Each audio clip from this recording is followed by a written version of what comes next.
you've heard of ChatGPT, Claude, for example, and it is rewriting how all this stuff works. So everything we heard, not just 5 years ago, but even like last year, like it's amazing what the changes we're seeing. These stats here are not even totally up to date, but this is still stunning. Like, right? So it's like, and if that alone is going to make you Pell eligible at a lot of universities in America, it's a no-brainer. Truth of the matter is, the students who have this guidance, who are able to afford these consultants or have numerous counselors at their schools, it's not that they're working harder. They just know how to navigate this process better because they have people telling them how. And that's where Orbit comes in. Even last year, the computer science majors I was working with, that wasn't true. Like, you better have some Python or Java or something.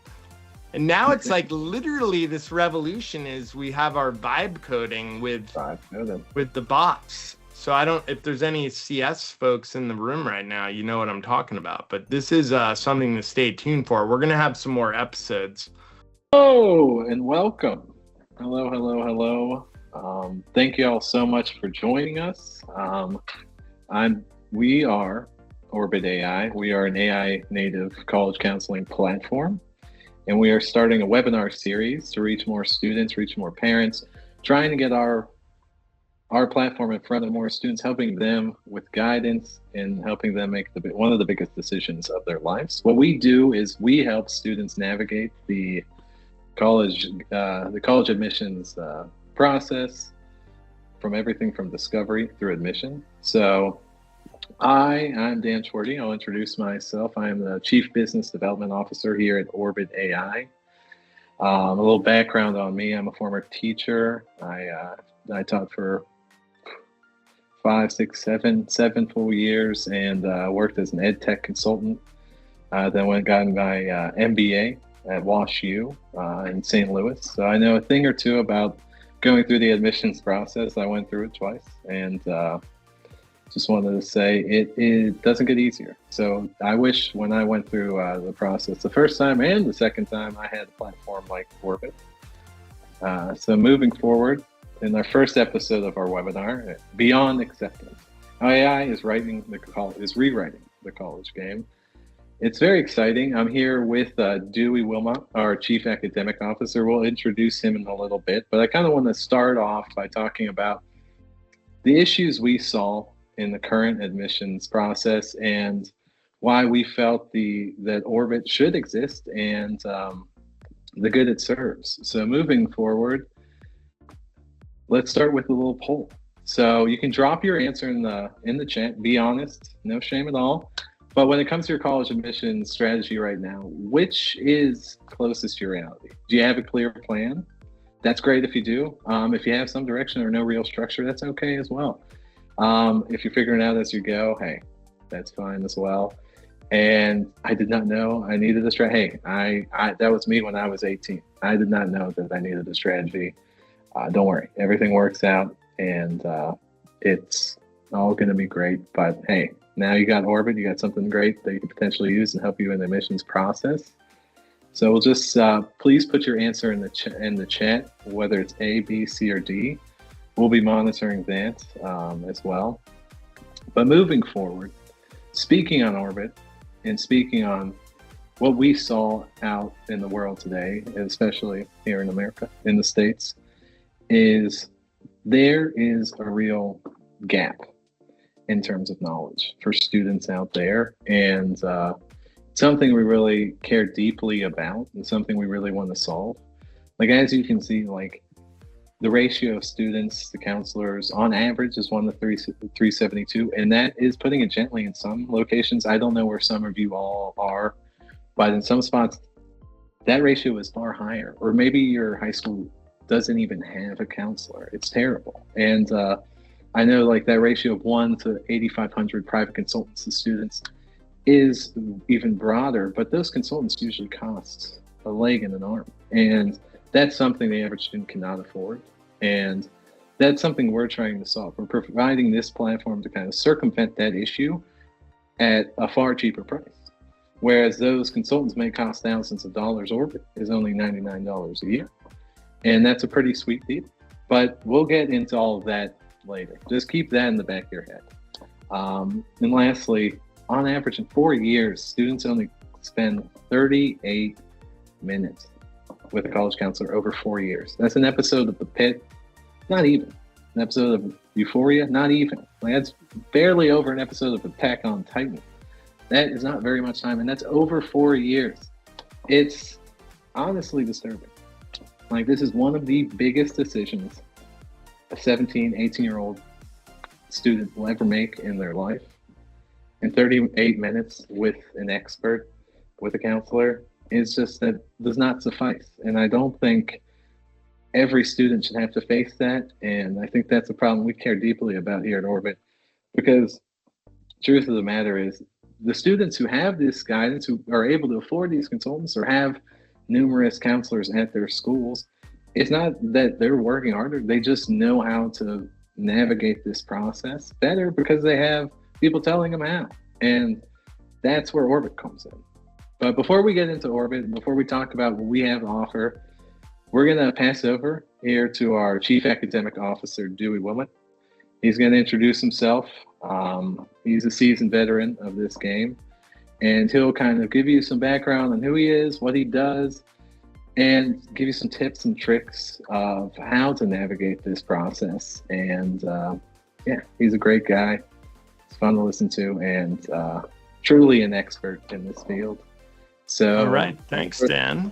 Yeah, and I'll say the same about you as well, but thank you. Good to see everybody here. My name is Dewey Wilmot, as Dan just said. I think the meeting name may have me down as David.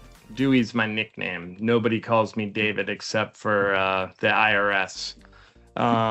So anyway, yes, as you can see on the screen, I've 25 years plus going in the room on this stuff. My room has been with the students always. I know a ton of people that work at the colleges and the high schools. I did work at a high school 2+ decades ago, but I've been a private college counselor actually for 25+ years.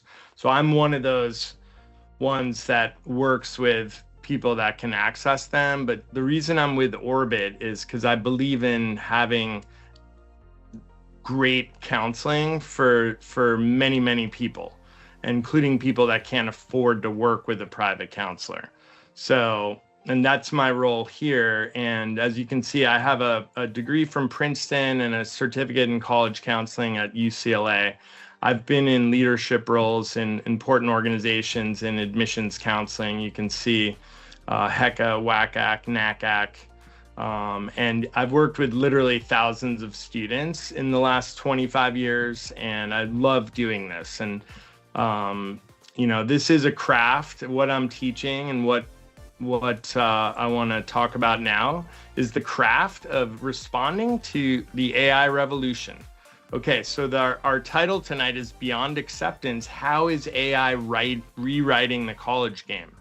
So this is a really pivot moment, everyone who's in the webinar right now. We are seeing a tidal wave, literally, of mass market AI technologies.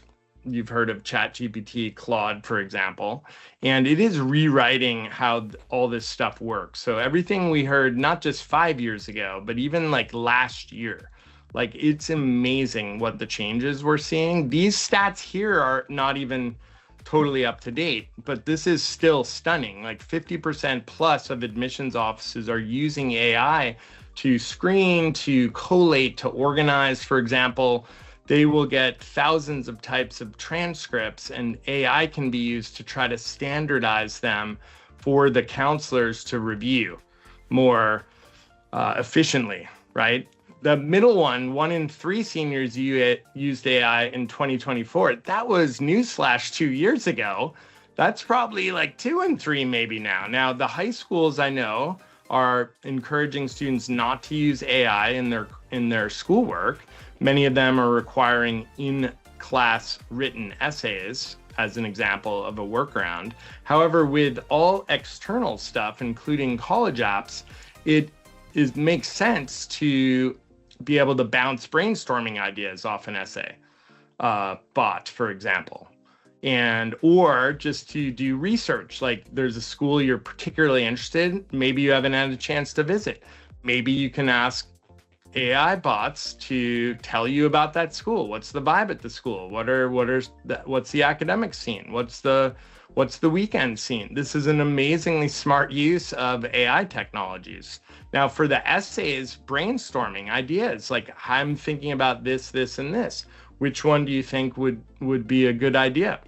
Right? So a brainstorming tool. And then the last one, 46% of students are now using tools in their college search. I would argue that this could be significantly higher now. So in other words, the tidal wave is upon us. So it's not whether we're using it, right? It's whether we're using it like the student who does not know better or like the student who does. So right now, this is all about learning how to harness the power of AI technologies. Next slide, Dan, please.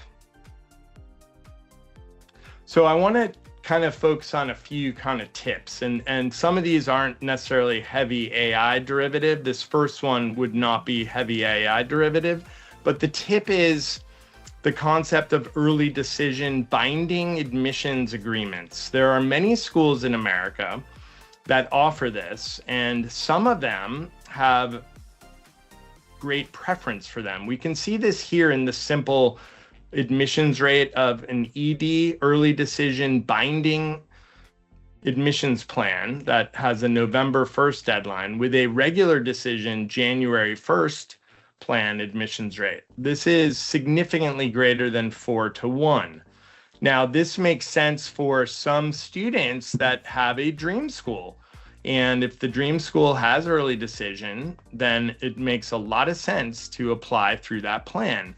The insider strategy is about financial aid. And while it's true that you can negotiate after an ED acceptance, it is still important to run a financial aid calculator for that school to estimate your costs.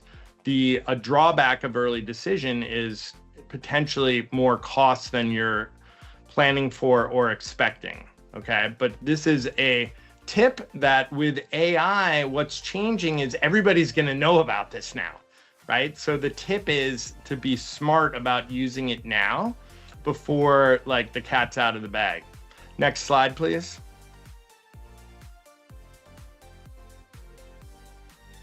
So the essays are always a huge sort of pain point for students when they're applying through things like the Common Application that may require essays. Okay, this is very challenging for figuring out topics or effective ways to really reveal yourself. If you look at the bottom, the tip there, that admissions officers in the offices where they're reviewing apps at the colleges, they're not spending a ton of time on the essays. They're literally doing scans and reads as appropriate, and they're looking for certain things. They're looking for an overall sense of getting to know you as a person. Okay, they're doing this quickly. They're looking for a narrative. They're looking for a story. Okay, and what they don't want to see are typical things, right? And so we have this essay test.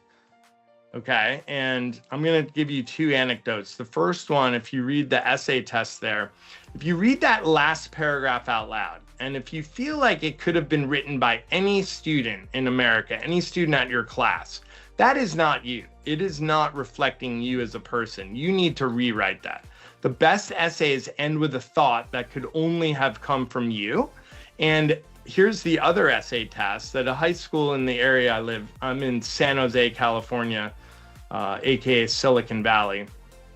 And there's a school that encourages seniors. In fact, it's kind of a graduation requirement that you have to print out your college essay without your name on it and then go hang it up on a wall in the gym. And then they have a day, like I think it's May 1st day, literally like college decision day. And the students go in and they just try to find their friends' essays.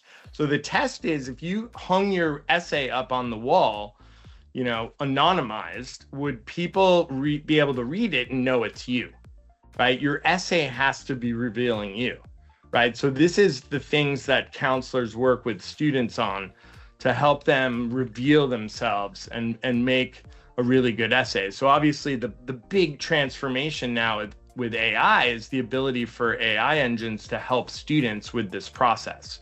Next slide, Dan.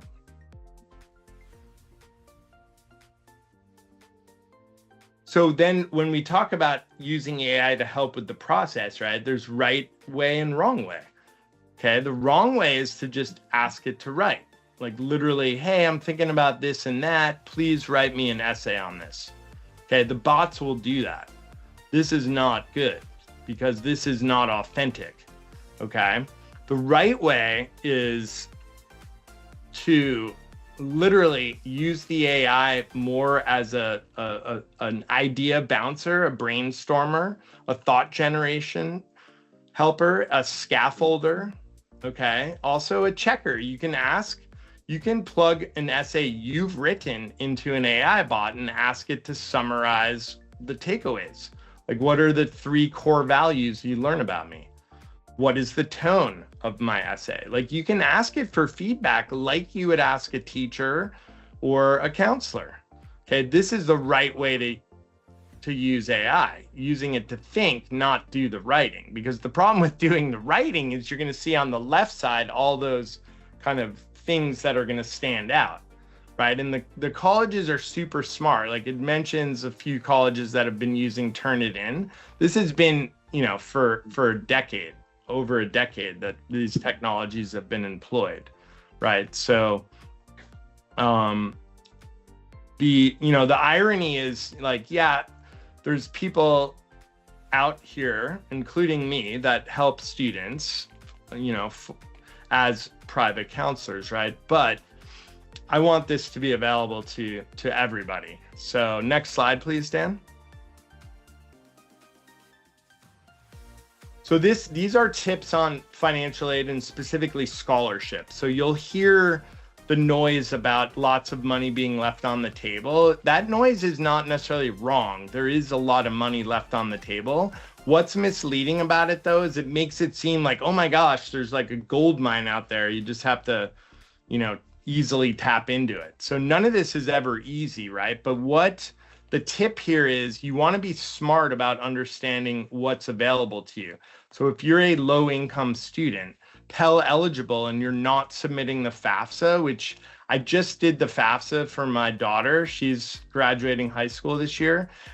I was blown away at how quick it was. It didn't even take me 5 minutes, right? So it's like, and if that alone is going to make you Pell eligible at a lot of universities in America, it's a no-brainer to do that, right?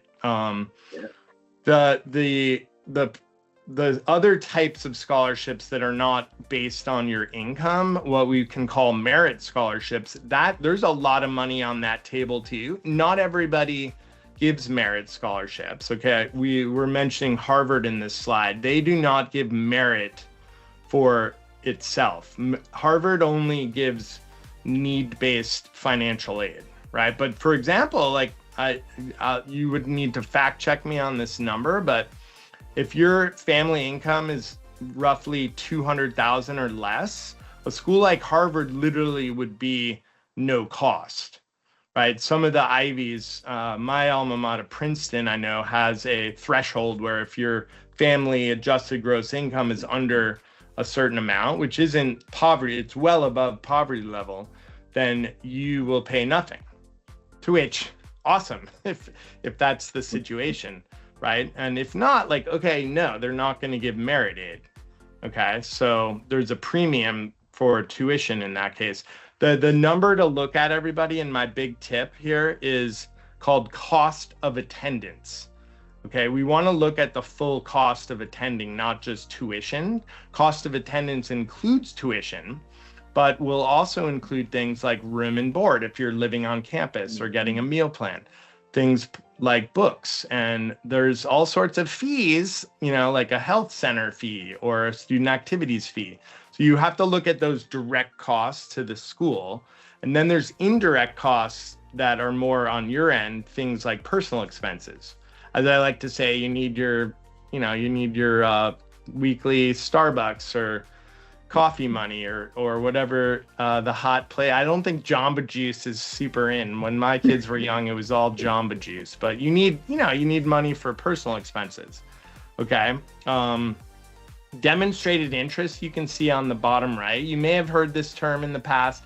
What this means is schools tracking your things you've done to learn about them. For instance, signing up for one of their online webinars or getting on their online email list, right? Or maybe even visiting campus where you went to the admissions office and were part of an official visit day. These are things that some schools give you points for doing. Okay, everybody's kind of tracking you in terms of like they're interested in how you're interacting with them. But then some schools are also giving you a score for that, which will factor into admissions decisions and scholarships. So I like to tell my students that, hey, like showing interest in a school that cares, that's what demonstrated interest is, literally could be worth thousands of dollars. And these scholarships can be very significant. I'm talking 10 to 40,000 per year, 4-year guaranteed. So we're talking over $100,000, and these are not uncommon at private colleges in America and some state colleges. For example, I'm in California. If I have a student applying to the Arizona public schools, University of Arizona or Arizona State, and their GPA is over 3.0, they're going to automatically qualify for a scholarship based on their merit, based on their good performance in school. And those scholarships are not insignificant. They can be anywhere from low end, maybe $10,000 upwards to $50,000 to $60,000 for the 4-year. And that's a good discount. Okay, so this is money left on the table. Next slide, Dan. So building college lists, right, is, I want to start kind of on the right side with the word fit. If you go to the top right corner, fit. The right way to do this is with fit. So bottom left corner, the right approach. We want to start with, what's going to help you thrive, okay, in multiple factors: academic environment, class size, career outcomes, financial aid, generosity, both need-based and merit-based, okay, location, campus culture, what I like to call the vibe, right? And there's more. We could come up with more factors, right? But these are a good summary of the most important ones, typically, okay? And then the rankings. So a lot of us, maybe not people in the webinar right now, but many people out there kind of look at a kind of a rankings list as a filter, like, okay, it's got to be this subset of schools. And there's nothing necessarily wrong about it. It's just not the right way to do it, in my opinion, because it's misguided towards the goal. The goal is you thriving in college, okay? So if we kind of want to work backwards, like from the right to the left, right? We want to start with fit, and we want to work backwards to the ranking, right? So when we get the fit and we start listing colleges, right, that list is going to include some schools that are probably pretty darn hard to get into. And newsflash, I don't think we need AI to tell us this, the schools that are really hard to get into tend to be the ones ranked, right? So the list always should have some of those quote unquote high reach schools, whatever we want to call them. Right, I like to be positive. I've seen them called unlikelies, but that's so negative. Let's just call them high reach. Okay, and my alma mater is a good example of a high reach school. Like these are like 5% or less admit rate schools, right? So again, I'm here to just kind of give some of these tips, right? But in terms of the AI revolution, right, what we're being able to do right now is use these tools to build our lists super smart. Like you can literally tell a bot like, hey, I'm looking for X, Y, and Z in P, Q, and Y, and oh my gosh, get a curated list of schools. How smart is that, right? So this is how this is all changing. So the pro tip kind of here is like using these things is going to free up your time to be smarter about the other ways you're doing this process, right? For example, the interactions you're having with the people involved, the admissions officers, for example, okay, your school counselor. So even though you may only get 38 minutes with your school counselor, they're super important. So imagine these tools helping you be ready for that one meeting you have with your school counselor, right? Like this is how being smart in the AI age looks, right? Next slide, Dan. All right, so I've given some of these tips and I'm excited to kind of keep this thing going with our Q&A. But before then, we have this poll. Dan, I think I'm passing it back to you. Sure. So right now in the chat, please feel free. What feels most out of control to you? I know looking back for me, it was honestly building that college list. I was overwhelmed by the number of schools. So if that's your choice, that's A. If it's essays, B. If it's finding financial aid or scholarships, C. If it's managing the actual deadlines, D. And then E, all of it, hey, I get it. It is a lot. But hey, that's why we're here. We're here to help. So whatever answer you have, please put it in the chat. Before we move on to the next section, which will be a Q&A with Dewey, this is the perfect opportunity to ask an expert about any lingering questions, any worrisome questions you may have about the college admissions process. So for now, feel free to answer the poll in the chat before we move on to the Q&A section. Thanks. I will monitor that. All right, Isaac, very cool. All right. Why, that is okay. We'll just move straight on because I'm sure you're like, I don't care letting y'all know what's out of control. I just want to ask Dewey some questions. I want to answer the questions that I feel like might be out of control. So I totally get that. So moving on, if you have any questions, feel free to drop them in the chat. Like, here are some good examples. So I'll kick it off. So Dewey, like, what is one thing about the process I don't know, I imagine the process when you applied to Princeton was a little bit different than it is now. So actually, I'll draw from our question bank, if that's all right, of our users who are on the site who email me questions from time to time. So drawing back on our slide deck earlier, what's the actual difference? Like, I know you mentioned regular decision, early decision. What's the actual difference between early decision, early action, REA, and SEEA? Mm-hmm. And which one trips up smart students most often, would you say? Good question, Dan. And just shout out to Isaac there, putting down building that college list. Yeah, so in terms of admissions plans, there is an alphabet soup of options, but it's not ridiculously long. So early action, early decision, priority, regular decision, and then there's permutations of early decision, early action, where there's 2 rounds potentially. Okay, and then there's something we could call rolling admission and then open. But I don't think I hit maybe 7 max, right? So early decision, which was the pro tip 1, is a binding plan. It's a plan where you have told the college, like, I love you guys so much that if you admit me, I am gonna come. I'll withdraw all my other applications and I will come attend. Okay, so this is called binding. It's very restrictive in the sense that you're sort of, if you do get in, then you're limiting yourself to that school. So if it's a dream school scenario, then it makes a lot of sense, right? Now, early action is non-binding, but it's still early. Okay, so early action has really been popular in recent years, really the last decade plus. It's been a very popular plan at a lot of schools.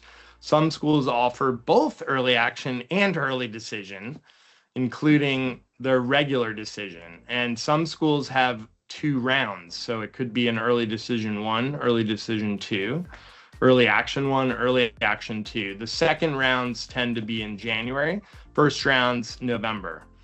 And some schools have all of it. They'll have ED 1 and 2, EA 1 and 2. And really, these are just options for students and families and that create flexibility. Okay, there was a slide about demonstrating interest, and typically, if a school is tracking that for you, then applying early shows interest, because things you're interested in, you generally try to do ahead of schedule. It's just kind of human nature, right? Regular decision would be just like, okay, this is our normal regular deadline. Okay, priority is a kind of a combination of, it's sort of like an early action type thing, non-binding, but it's more of akin to what we call rolling admission. So rolling admission, everybody, is where a school says, hey, submit your app. Like, we have a deadline way down the road, but submit your app whenever, and we'll let you know pretty soon. Like, we'll let you know within a week, 2 weeks, sometimes, maybe a month, but they're going to let you know on a rolling basis. In other words, as students apply, they'll roll out admissions. Does that make sense? Rolling admission, right? Versus exactly, like rolling, keep those admits rolling. And then what did I forget? Oh, just open enrollment. Schools that either are so big, they're just constantly looking for students, like, for example, Arizona State. They're so huge that it could be June of your, you just graduated high school and it's June, and you're like, you know what? I want to go to Arizona State. They would be happy to take your application then, right? That's called just open admission. Community colleges are like that as well. They're the 2-year colleges in America. So great question, Dan, with a long answer. Isaac, do you want to, I want to call out to Isaac if he's, I think he's in the call here still. Like, what are you thinking about with your college list? You want to add a little more detail in the chat there, Isaac? Yeah, sure. And if not, Dan, you can throw out the next question. Yeah. Sure. It's a kind of a boring question. I've always been curious. Like, walk us through, like, kind of what actually happens once you submit that application. Who's reading it? Like, what order? How long is each person looking at it? How's that look? Right. So let's go through that through the lens of the new AI revolution, correct? So some schools are incorporating technologies, and this is only in the last year or two, right? But it is happening, and it's a growing trend where essays can be filtered through it, both for sort of like authenticity checking, but also more of like summarizing. Okay, right. So this is a front end kind of tool to sort of help the human counselors, because there are human beings reading these essays at a lot of the selective schools in America. A lot of schools don't require essays as well, so this is not related to them. And what the humans are doing, it could be either they're reading everything, the whole app, or they could be doing a committee read. Okay, committee read is where parts of the app are read by different people. So one person may be in charge of essays, another person may be in charge of activities, and then they're independently evaluating those and then coming together in committee to discuss. So that's called a committee read. Okay, and then where it's the person reading the whole app, typically there's 2 people doing that. Okay, and what I like to tell my students, so at a selective college, let's pick on Princeton, my alma mater, right? Let's say they take 5 out of 100 applicants, right? So that would be 2 out of every 20, right? Or no, my math is wrong. 1 out of every 20. 1 out of every 20. So imagine that a couple people have read your application for Princeton, and either one of them really was recommending you, right? So you're going to go into that pool. You're going to go into a committee pool where 20 people are going to sit around a table with, or not 20 people, sorry, the admissions reps. So let's say there's 10 of them, right? They're going to have 20 applications on the table with one of the people at the table arguing for a couple of them. Okay, and their choice, here's their ridiculously impossible choice. And I really feel for these guys because it's a tough thing to do. of those 20, all of them are qualified. All of them would make a great Princeton student. Princeton would be lucky to have any of those 20. They're only going to be able to pick one, maybe 1.2, right? Because Princeton can admit a few more students than they need. Okay, so maybe they're going to admit 2 of those 20, knowing that some of them are going to say no. That's a tough choice, right? So what I tell my students, Dan, is you want to be that student that's kind of coming through that table, and you're telling them things that are so like wonderfully personal and so tied to your story that they're going to be really fighting for you at that table. That makes sense? Yeah, totally. Actually, and what I'm really seeing with my students right now, I was just meeting with one of my students before this webinar, and I was encouraging her to I asked her, how are you using AI right now? Because you guys are using it, I know. But it was for things like research and like, make me a practice quiz. It was things like tutoring, understanding school concepts, right? And doing research. This is all great uses of AI, right? So you can do your research on yourself. It's kind of what it comes down to. So knowing yourself is so important. Great. I don't know, Isaac, with the essay, it's you really want to look into yourself. Good. Anyone else with a question here? Dan, yeah, I know you have some more, so we can keep firing away. I'm very curious. So, okay, so I guess when you advise students, like say you're advising that you want to be the 1 out of 20.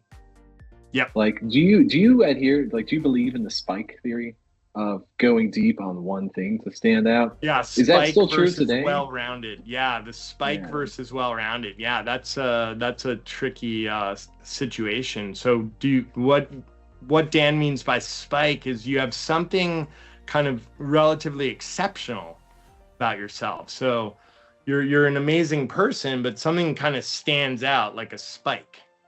Right? Like, so for example, you're a really involved, great student at your school, but then, and by the way, I happen to be like, in the state championship for the tennis or whatever.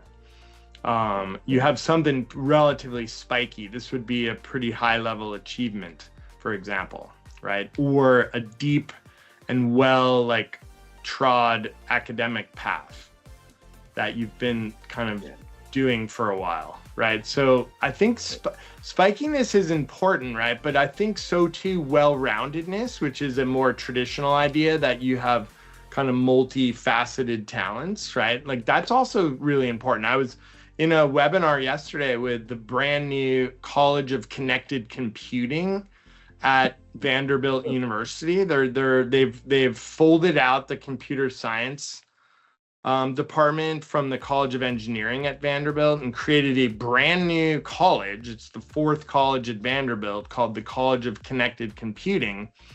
And the idea behind it is to kind of recognize this revolution that we're going through. And I just find it kind of exciting. And Dan, bring me back to your next question, I think. Sure. No, it's excellent. It's always very interesting, like whether to be a specialist or to be a generalist. I feel like no matter where you are in life, there's always a debate between which is better. Actually, let me add one thing with the Vanderbilt College of Connected Computing. The reason I was bringing it up is we typically think of computer science majors as someone who's had a lot of coding experience in high school. But the professor leading the webinar, who was sort of the founding dean of this new college at Vanderbilt, said, we're really looking for thoughtful, educated, well-rounded students. In fact, there were questions like, does the student need a background in coding? And the very explicit answer was 0%, not at all. Like literally zero coding experience. And when we look at like, how is AI changing our landscape? Even last year, the computer science majors I was working with, that wasn't true. Like, you better have some Python or Java or something. And now it's like literally this revolution is we have our vibe coding with the bots. So I don't, if there's any CS folks in the room right now, you know what I'm talking about. But this is something to stay tuned for. We're going to have some more episodes coming up. Yeah, so, excuse me. Yeah. All right, I think we'll do one more question. I'll switch slides to show kind of what we offer here at Orbit, the kind of suite of tools in our platform. But I guess because I think somebody expressed an interest in there, they said they were worried about college listing. So I guess like for you, when you advise students, like what is the right ratio for them in terms of like reach, target, and like safety schools, and like what's a common mistake students make? Do they add too many safety schools, too few, and then they're like, oh gosh, like how do you good see question. that? Yeah, good question. I'd like to use an analogy now with a shape most of us know, a football, okay, which is sort of like oval, kind of two tips in a fatter middle, or a traffic cone, right, which is a cone, a tip and then a broad base, right? So a lot of people advise the football model of building your college list, which is you have the tips, which are safety and reach. So you have a few reaches, a few safeties, and a lot of targets. I prefer kind of the cone model because I'm an optimist. I like us to dream. Yeah. Right. And as the dean at Harvard famously said years ago, when someone asked, Dean, what do I need to get into Harvard? How do I get into Harvard, Dean? His simple answer was, well, you have to apply. And then the student was like, but Dean, okay, sure, but how do I get in? He's like, first you apply, tell us about yourself, and then we'll consider you. And that's how you get in. And then he said famously, you get into 0% of the schools you do not apply to. So I like to, let's go ahead and dream. If you want more reach, if you want a bigger set of reach, fine. Okay, or go with the football model, right? But you should only have a few safeties. So one common mistake would be to have too many safety schools, because by definition, you're probably getting into them. And especially if it costs money to apply to them, you would be smart to cut that list so that you're paying less application fees, right? That makes sense. And then sure, Absolutely. Maybe some more targets. And if you want to limit reaches, right? And remember, this isn't a lottery. This is a chance for you to put yourself out there. And yeah, it may be small percentages, but it's not just like picking out of a hat, right? It's the, you're a real person at these schools. Okay. So yeah, that's one way. What was the other part of your question, Dan? Oh, I guess like what is the most common mistake that students make? You kind of answered like in terms. Yeah, that of was for like the size of the list. So the mistake would be to apply to too many schools. As I like to remind students, you're going to only go to one college after all. So why do you need to apply to 30 of them? Right. And then other common mistakes are just to be thinking all about what the colleges want to see in you. It's kind of thinking about like what you should appear as versus thinking about who you are, right? Like the answer to the question, like what do colleges want to see when it comes to, do they want to see me volunteering? Do they want to see me doing research? Do they want to see me working? Blah, blah, blah, right? What they want to see is that you're doing things you feel passionate about and you're doing them with commitment and follow through and growth. Right. And they want to see that kind of inherent, innate curiosity on your part to explore these things. Right. Also, big thing. And I think this feels like the moment with our AI revolution. They want to see you taking risks. Right. They want to see you pushing your limits a little bit, because that's how we make progress, both for ourselves and in society. We have to kind of push limits. Right. So colleges are okay if you reach a little bit and stumble. Right. They'd much rather see you do that than play it safe. Right. So that probably a big mistake is maybe playing it a little too safe. Resiliency matters. Gotcha. I like that. The tone of optimism is pretty good. I also like the football metaphor as well. Yeah, we gotta be optimistic. Yep. Oh, now more than ever. Thanks. All right. Awesome. Well, I appreciate Thanks, Dewey. People listening. You're welcome. Very cool, very cool. And yeah, well, I guess we'll transition to a quick little demo of some of our products. Before that, I'll introduce them. Specifically today, we'll be focused on the Right Fit Matcher, our essay coach, and our application planner, as well as our scholarship matcher.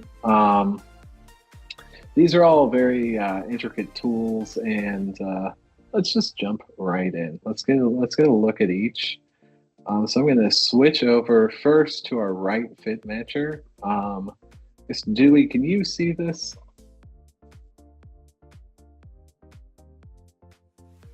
All right, I will take that as a yes. I can. Sorry, I was on mute.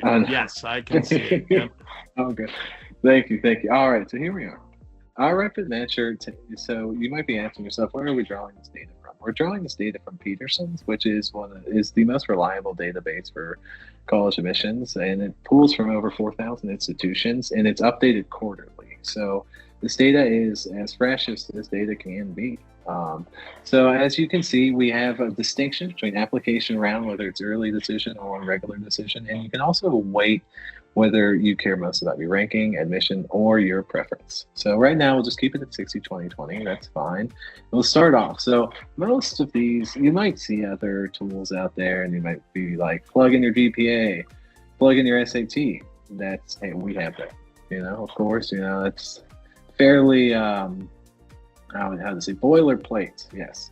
And that's great. It's good. Like, academics are very important. But when you're looking for a school that's the right fit for you, there's so much more to it than just academic and major fit. There's location. Where do you want to be? Let's say I want to be on the West Coast. I want to be taking it easy. I want to hang loose. And so, let's say that's very important to me. Let's bump it up. Bump it up like 79%. How about that? And then we'll keep going. So there's more than that. The financial, we can keep it going. Like, how much do you want to pay? Where's your current state of residence? Because I grew up in Texas, and my parents really wanted me to go to the University of Texas because it likely would have been free for me. But I wanted to get out of there because, like many 18-year-olds, I wanted to see more of the world, more of the country. So I went to Georgia, in Athens. I highly recommend if our attendees are looking at University of Georgia, heck of a school. Great time. Athens is a beautiful town, and go Dogs. Also, we include more factors such as culture, focus, major, advanced coursework, class size, if you're looking for a more intimate locale than Georgia, because if you're looking for small classes, Georgia might not be the location for you. But perhaps you want to go somewhere smaller in Georgia like SCAD, or maybe even Georgia State, though you will be in Atlanta, which is metropolitan and a lot of people. But so as you continue to look through these, diversity, prestige, sports, if you're looking for a big sports culture, clubs, which is also like very interesting to some students. Like, I was in the finance club when I was an undergrad, and it kind of made me who I am today, and I greatly enjoyed it. X factor, if you have something that distinguishes you from the average student, like such as like you're a refugee, or you have some kind of cultural legacy at the school, or you're seeking out like elite education, or maybe even you were a special donor or special donor recipient. All kinds of factors. In fact, with 18 different factors that can plug in, so that it finds the right fit for you. It's very personalized. There's nothing else like this. There's nothing as in the roots with you that reflects what you really want out of a school matching tool.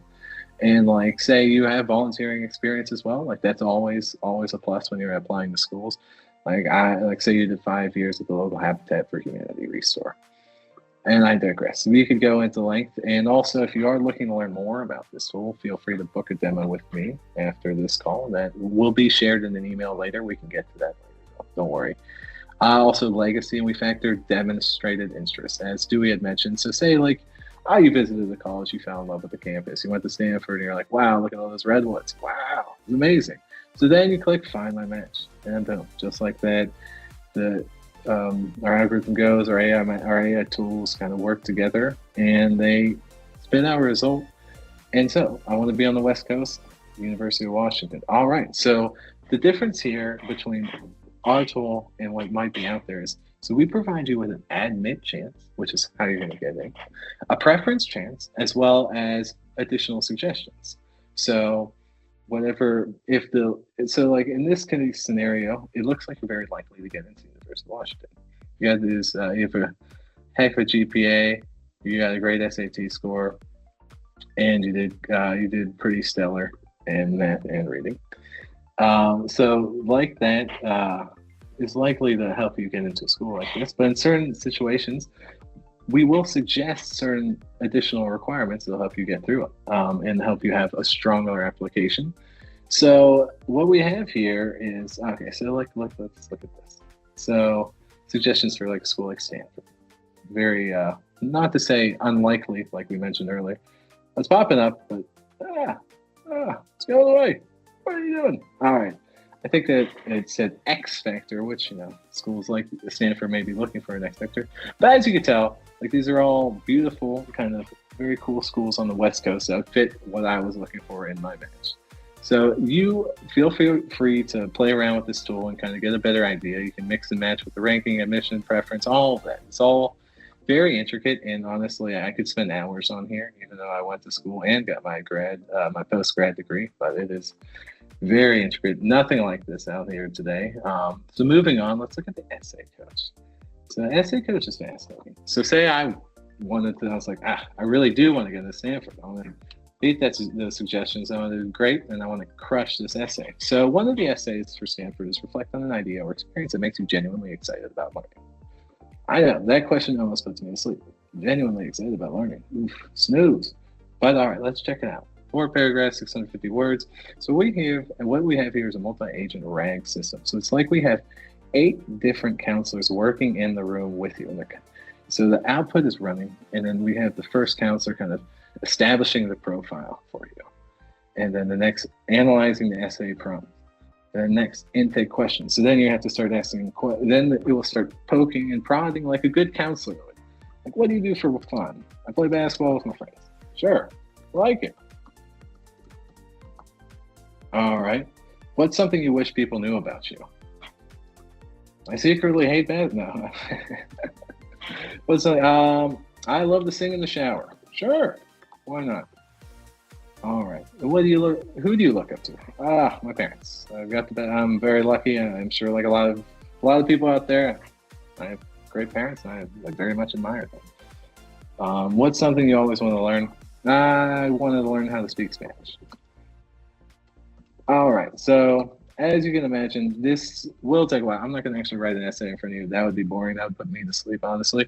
But as you plug in these questions, it will continue to poke and prod and get depth out of you. So your personal voice will come out and give you 3 directions. It will never write the essay for you because that is, 1, unethical. We don't like that.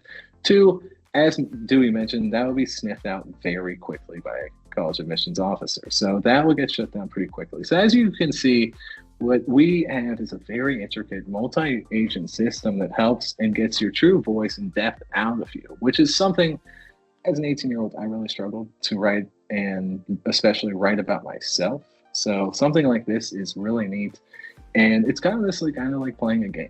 But as I have tended to ramble a little bit long here, so let's move on to the next tool, our scholarship matcher, which is very interesting. Also, like we mentioned in the slide deck earlier, over $4 billion of financial aid and scholarships go unclaimed last year, or at least in 2024. 2025 data is not out yet, of course.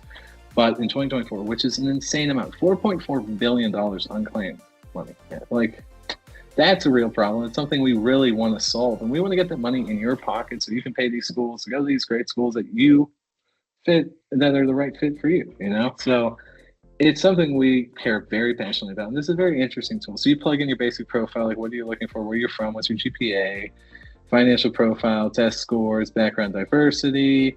I'm not going to go through all of this because we're running a little short on time. But like as you see, like white, Caucasian, Slavic, Jewish, test scores, like all you can plug it all in. And what it does, because you're like, scholarships, there's so many scholarships. It's a water hose, fire hose of information. What we do is we put that faucet on and we filter out the 10 right fit scholarships for you. So we don't just throw a bunch at you. We narrow it down to 10 scholarships that fit your profile and fit what you're looking to pursue in your undergrad degree. And you can get really in the weeds on this. You can, like, if you're looking to join in the military, if your parents or grandparents are in the military, your family, where they're employed, what do they do? What, like, because there are like corporate scholarships out there as well. So, like, as you can see, like, these are a variety of scholarships that fit my specific profile, and it's only 10. So it's like, okay, so it gives you details on like how to pursue. You can go to the link and then apply on these sites just like that. You don't have to be Googling, you don't have to be playing with ChatGPT, getting way too many results. Nothing crazy like that. So it's a really neat tool, and it's something we really care deeply about because of all that financial aid that goes unclicked. And then lastly, but not leastly, is Application Planner. This one is huge.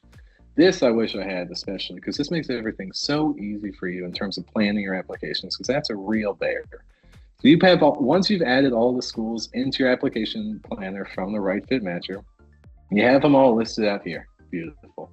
Dashboard lays it out easy. What do you got to do? You got to write essays for Trinity? Okay, I'll knock that out. Let me put it in progress. I'll start working on those essays. Easy peasy. Then you got timeline for each school. Beautiful, beautiful. And you can also sync it to, you can download it. You can also sync it to your iOS. You can sync it to your Google Calendar. It's really a beautiful feature, and it makes this so much easier than it would have been just a few years ago. Also, how cute is that? All right, so moving forward, those are 4 of our tools in our platform. I highly recommend you go on our site, play around with them, have a good time, see what works for you and like how each tool works. It is honestly, it's not only helpful, but it's also like fun and like really and integrative, and makes you kind of want to start planning your applications right now, you know? So moving forward with the slide deck. So we just did the platform walkthrough. All right, so it's very important getting it first. So getting on top of it now. I know what you're thinking, like if you're a sophomore or if you're even a junior, like, it's only what, April 30th? Forget about it. This is when you need to start. We're thinking about your college applications. If you're a freshman, you know, this is the time. But as we run out of time, I want to wrap it up. Say thank you for showing up tonight. We will be following up with an email for all of these offerings. We'll be shooting you a 14-day premium trial. So you can go around right after this, play on the apps, see what your right fit school is, start brainstorming your essays, and start looking for scholarships, especially. You can never be too early to look for scholarships. We'll also be sending you 2 premium resources, Dream Admit Guidebook, which kind of provides a roadmap to you into getting your dream schools, as well as scholarship matching research, a resource, which is very important. So you can start thinking about how to get your hands on the money to help pay for those schools right now and not a year from now when you're freaking out, you know? It's very important. But if you still have any questions, feel free, stay on the chat. We'll be here. We'll be hanging out, me and Dewey, you know, Dan and Dewey, Dewey and Dan, just having a good time and talking college admissions. D&D, yep. You know. And stay tuned. Episode 2, we'll have more information and tips coming. The Dream Admit Guidebook, everybody, was created by a group of student leaders in high school that partnered with us as interns in our leadership program, and they created a beautiful thing. And they're down in the weeds with it too. So if your parents or counselors in the room, these are the Gen Z or Alpha folks. So we're calling them the Zalphas. They created this. So any questions, guys? The chat's been pretty quiet tonight, but been a pleasure. Dan, thanks.